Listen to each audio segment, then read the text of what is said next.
Senhoras e senhores congressistas, vamos dar prosseguimento ao Congresso Internacional de Espiritismo com o painel Ensaio do Processo de Cura em um Hospital Psiquiátrico Espírita.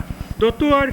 Jaider Rodrigues de Paulo, à nossa direita, que é médico psiquiatra pela Faculdade de Ciências Médicas de Minas Gerais, presidente da Associação Mineira de Medicina e Espiritismo, diretor clínico do Hospital Espírita André Luiz de Belo Horizonte, fundador do Serviço de Psiquiatria do Hospital Cristiano Machado, da Fundação Hospitalar Estadual de Minas Gerais. Ele tem especialização em administração hospitalar e em serviço de saúde pela UNAERP. Nós estamos agradecendo a Deus, nosso Pai, a Jesus, nosso Mestre, nosso Senhor, pela oportunidade e rogamos a eles que nos abençoe, a fim de que o nosso verbo seja aquele que eles esperam de nós. Nós não somos palestristas, vamos expor ideias e vamos tentar, com as ideias e fatos, mostrar aquilo que nós temos observado na nossa carreira de psiquiatra. Nós nos consideramos psiquiatra de campo e temos alguma experiência com pacientes graves e experiências com pacientes de consultório, tentando num trabalho vincular conhecimento espírita e distúrbios mentais. O homem no mundo, por ser um espírito encarnado, torna-se objeto complexo de estudo, dependendo do ângulo de visão pelo qual é observado. Para falarmos em cura, temos que nos ater ao homem doente, a fim de que possamos, pela observação dos contrários, chegarmos a uma conclusão do que vem a ser saúde e doença, e por conseguinte, um homem sadio e um homem doente. Para tanto, temos que clarear o conceito de saúde e doença e buscarmos uma visão mais abrangente do processo de adoecer e de tornar-se saudável. As várias correntes do pensamento humano têm a sua maneira de perceber o que vem a ser normal e o que está fora dos parâmetros da normalidade. Dependendo de como é visto e abordado um fato, ele pode ser dado como anormal ou não, sem que isso implique na universalidade da conclusão. Ou seja, outros observadores esposam princípios diferentes, possam chegar a conclusões diferentes partindo do mesmo fato observado.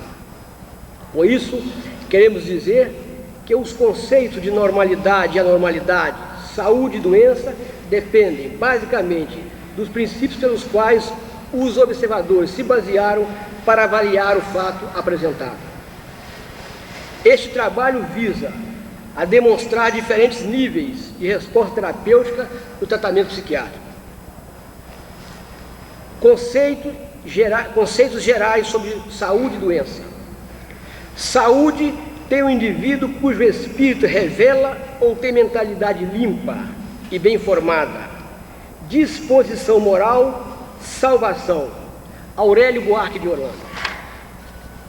Numa tentativa globalizante, a Organização Mundial de Saúde aceita como saúde o bem-estar físico, psíquico e social. Podemos afirmar que saúde significa um estado em que a coesão do todo orgânico permanece constante, ou que as diferentes partes do corpo interagem e se ajustam de forma a expressar a totalidade, pois o que importa é o produto global, muito maior que a soma e isola de todos os componentes dentro da concepção sistêmica. Saúde seria a real conexão da criatura com o seu Criador. Como doença, temos também vários conceitos. Assim, Aurélio diz que doente é quem é fraco, apaixonado, louco, maníaco, fanático, que sofre mal moral. Doença seria distonia nas várias formas de existir. Os dicionários médicos referem-se à doença como distúrbio no funcionamento do corpo, levando à sua desarmonia. O conceito espírita de doença mental. O universo é regido por leis imutáveis, divinas, responsáveis pela harmonia cósmica. A causa geral de qualquer perturbação psíquica reside na desobediência constante às determinações das leis de Deus. Essas leis encontram-se esculpidas na consciência de cada um.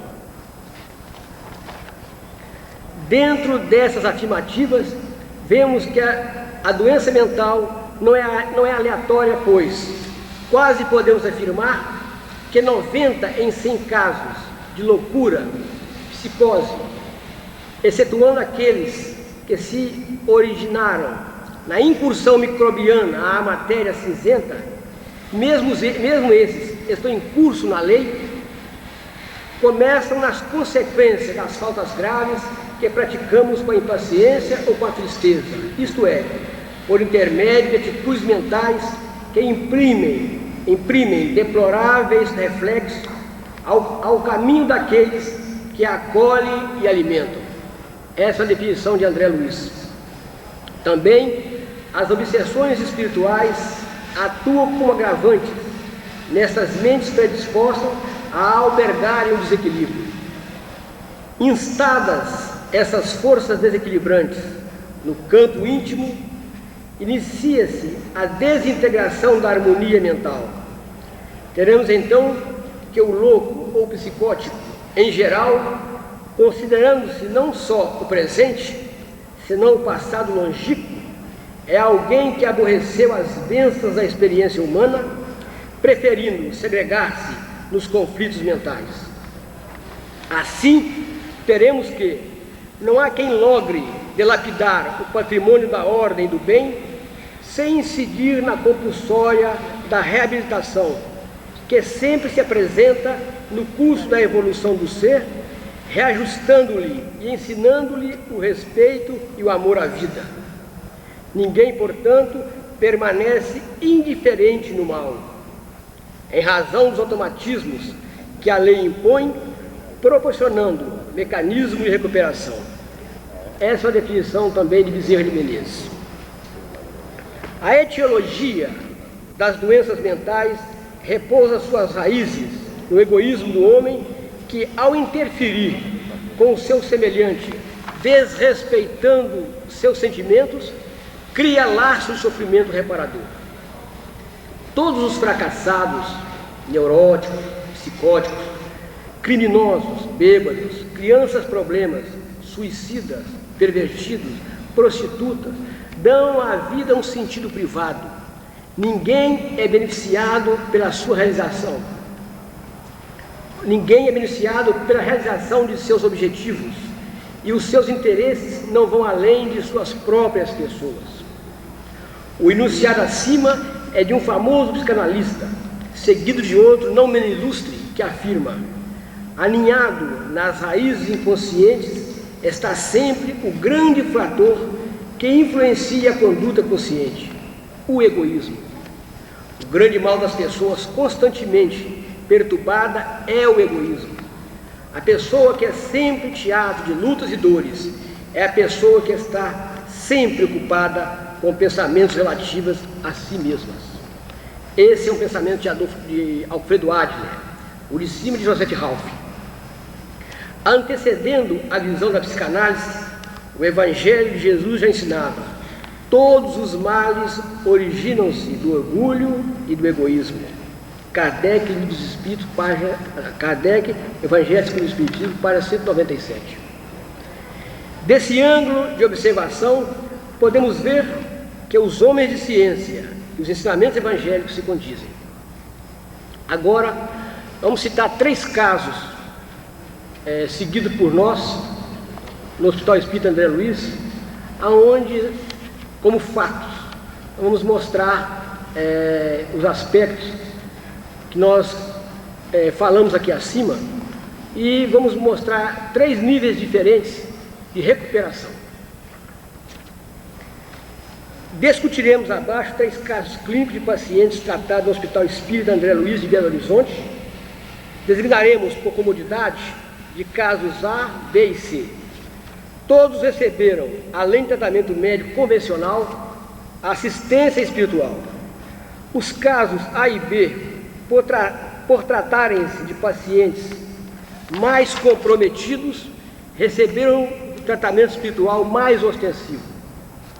Caso A, APRF, 16/1/76, feminina, solteira, leucoderma, estudante natural de Belo Horizonte.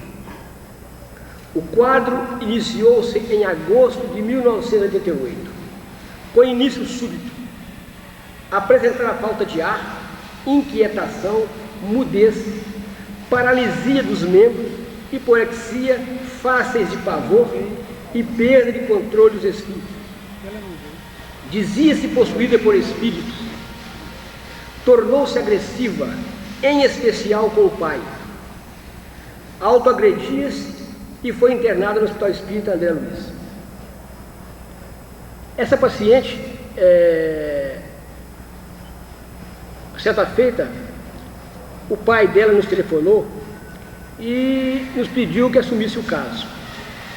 Quando ele nos contou a história, esse caso foi interessante, que ele até filmou em vídeo as crises da menina, ele filmava em vídeo. Quando ele nos telefonou, nós sentimos que teria que afastar a família da menina. E propusemos assumir o caso se ele aceitasse, juntamente com a esposa, internar a menina no André Luiz e se afastar. É uma família de classe média alta, ele relutou muito e procurou outros meios.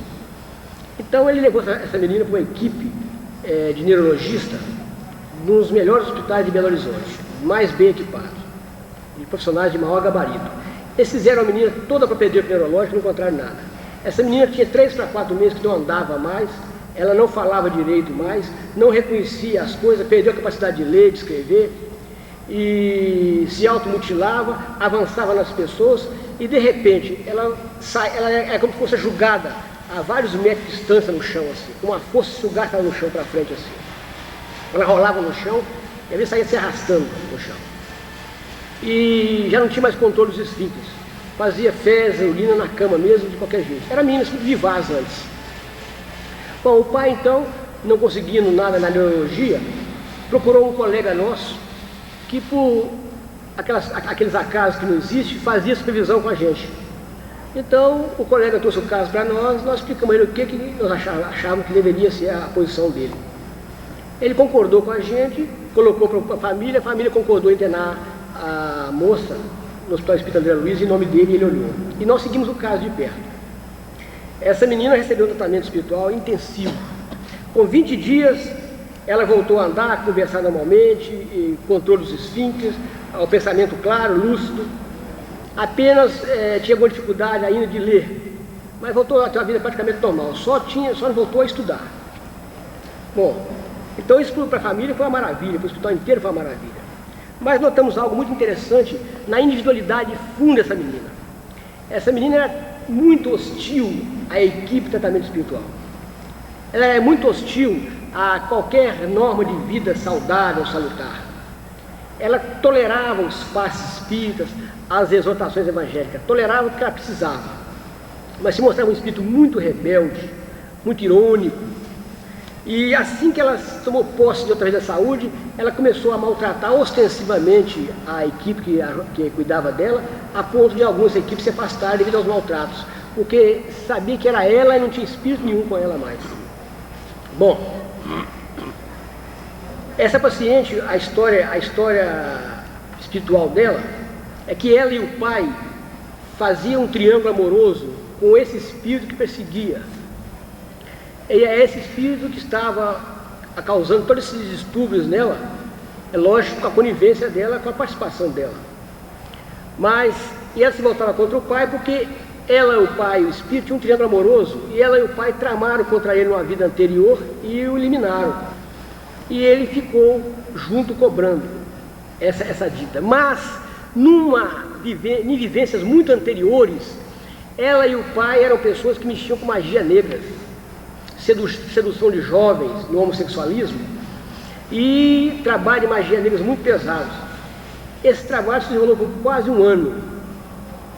E ela teve uma recuperação, assim que ela se viu melhor, mesmo antes de fechar o trabalho, de fazer uma gestalt do trabalho, ela abandonou o tratamento praticamente à primeira vista, curada. À primeira vista, sem nenhum sintoma, boa, lendo e fazendo tudo que fazia anteriormente. Mas nós costumamos fazer assim, um background daqueles pacientes que a gente vai trazer para algum estudo, para ver como é que ele evoluiu. Ela evoluiu muito bem, mas há um mês e meio atrás, nós entrando na nossa clínica, vimos lá outra vez o pai, a mãe, a família, e como o tratamento nosso é global, ele tem vários aspectos, a família trabalha juntamente com a gente tenta dar um trabalho integral, holístico, integral, sistêmico. Nós notamos que ela se enveredou pelo campo da droga, estava usando droga e estava tendo sintomas de desdobramento e ficou apavorada, entrou em crise de fobia.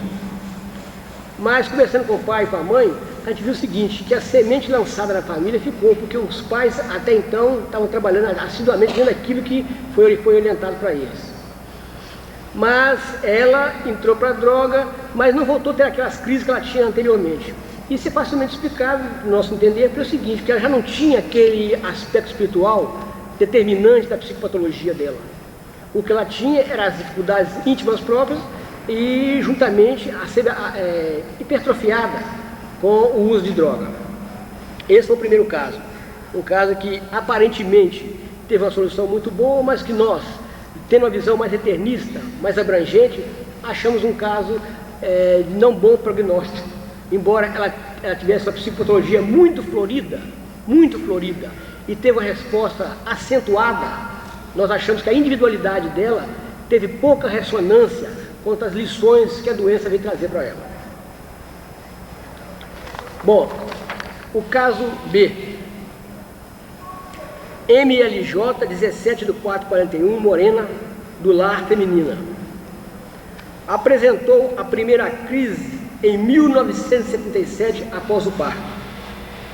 Tornou-se agitada, risos imotivados, falava e fazia coisas sem sentido.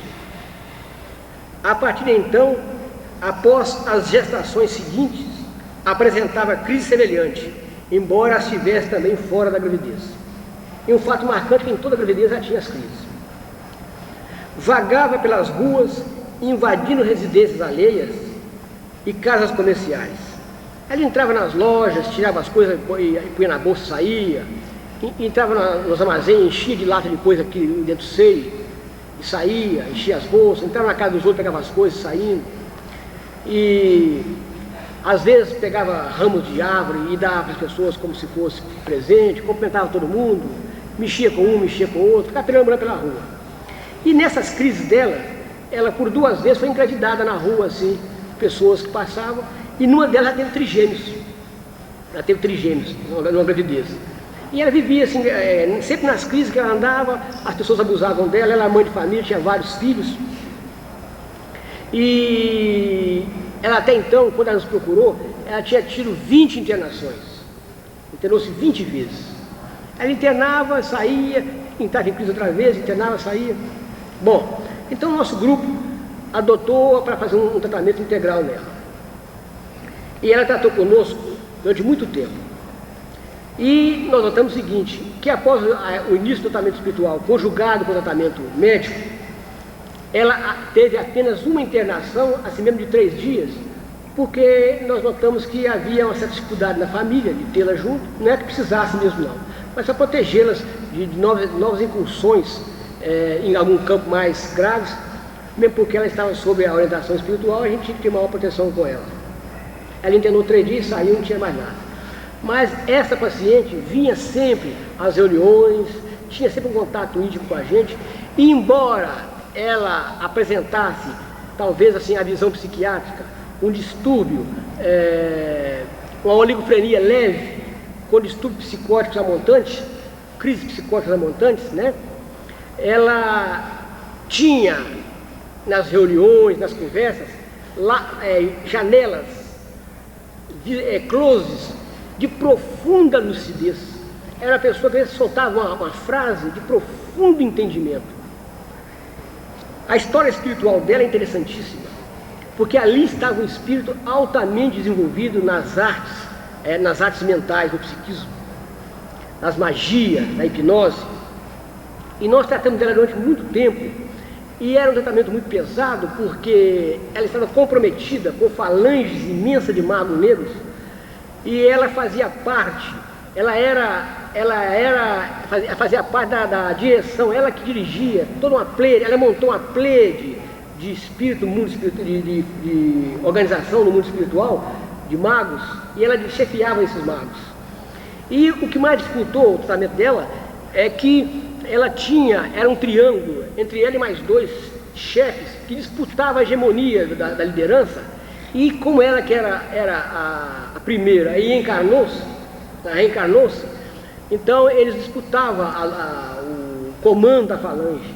E por várias vezes as reuniões eram muito mutuadas e muito difíceis, porque apareciam às vezes dezenas e dezenas de espíritos hipnotizados, zumbis, e com a mente fixa no monodeísmo, e os médios sofriam muito quando aparecia aquele tipo de espírito. Mas essa pessoa, essa paciente, foi se transformando intimamente de uma maneira assim, afetiva, ela tinha muita ligação afetiva com o grupo, e o grupo tinha muito carinho com ela, e houve uma transferência positiva entre ela e o grupo e ela foi demonstrando assim, realmente uma maturidade, algo que ela tinha, uma transformação profunda na individualidade. Tanto é que ela teve desencarne súbito, era uma pessoa jovem ainda, 40 e poucos anos, teve desencarne súbito, e foi recolhida imediatamente pelos planos espirituais superiores para salvaguardá-la do acesso dessa direção de magos, em que foi ela mesma que montou. E certa feita os espíritos nos trouxeram para nos demonstrar o poder que essa pessoa tinha em termos de hipnose e magia negra, um bailarino hipnotizado já há dezenas de anos, que ela hipnotizou antes de reencarnar. Ele dançava, estava hipnotizado há muitos, muitos anos, para mostrar a força da hipnose e a força da sugestão que essa pessoa tinha. Mas no fundo, ela foi desenvolvendo uma afetividade, uma responsabilidade. Ela tinha vários filhos, cuidava dos filhos com muito carinho, com muita atenção. Tinha um filho esquizofrênico, dava muito trabalho. E ela foi desenvolvendo assim aquele laço de amor com os filhos, com a família, que a gente via que havia modificações profundas nessa pessoa. Embora ela ainda continuasse oligofrênica, embora continuasse aquele palavreado simples dela, os distúrbios mais difíceis cederam, mas o que nós mais notamos nas vivências que ela tinha conosco, com o grupo, em termos evangélicos, de reforma íntima, em termos de cuidar da família, cuidar de si, de clarear a mente em termos redentores, a gente notou que as sementes ficavam marcadas realmente nela, que as atitudes dela começaram a se modificar radicalmente dentro da vida, ainda que a vida dela continuasse difícil, situações financeiras muito difíceis, que ela tinha que ter uma cota de sacrifício, de renúncia muito grande para criar a família muito grande, o marido doente, mas a mudança da mulher foi profunda. Haja vista que assim que com todo esse passado criminoso, e o passado dela era muito difícil, porque quando ela, no plano espiritual, na Idade Média, ela desenvolveu um tipo de magia em que ela sequestrava crianças e sacrificava crianças na magia com o coração de crianças, sacrificava um coração de criança. E com isso ela adquiriu inúmeros inimigos no plano espiritual, tanto de pais familiares das crianças, quanto de magos que lutavam para tomar o poder dela. Mas a gente notou que a afetividade, a disposição de mudança, assumiu a vida integralmente, com toda a dificuldade, mostrando diferença fundamental na individualidade dela, aceitando novas diretrizes de vida, diretrizes essas vinculadas às hostes do Cristo, às hostes do Espiritismo, da transformação evangélica.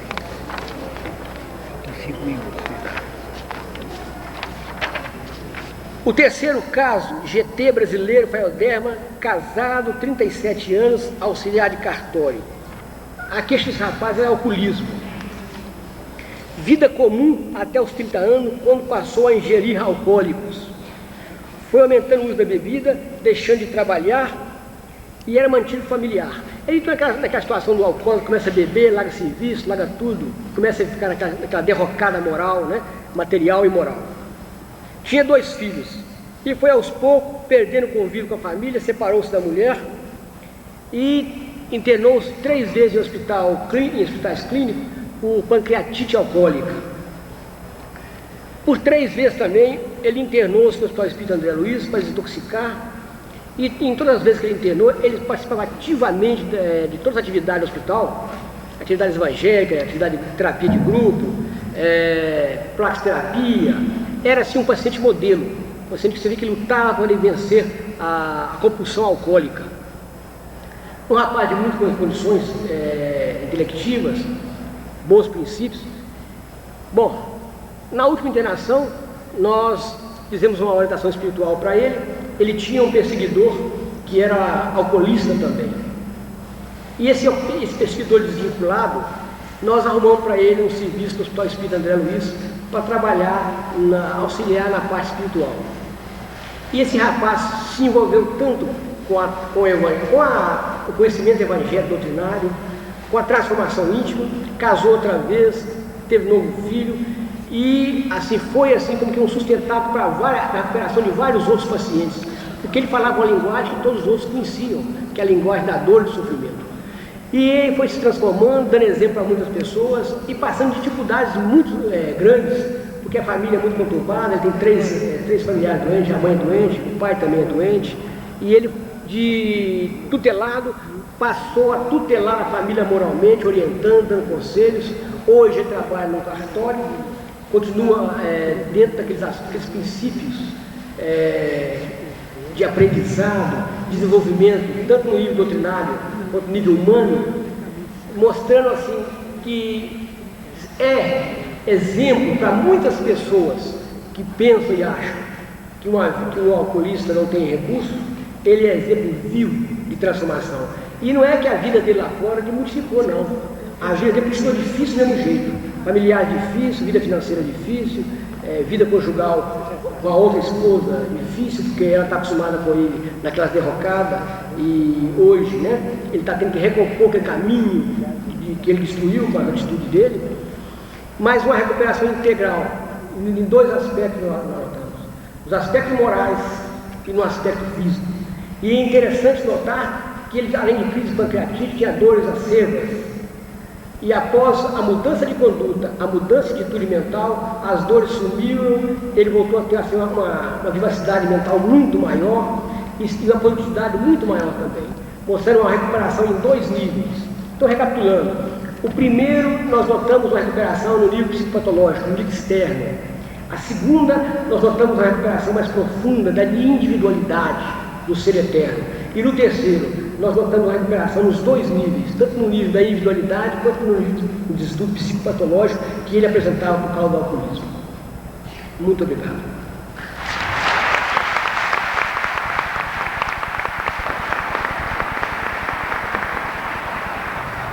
Em princípio, agradecemos as manifestações do Dr. Jaider.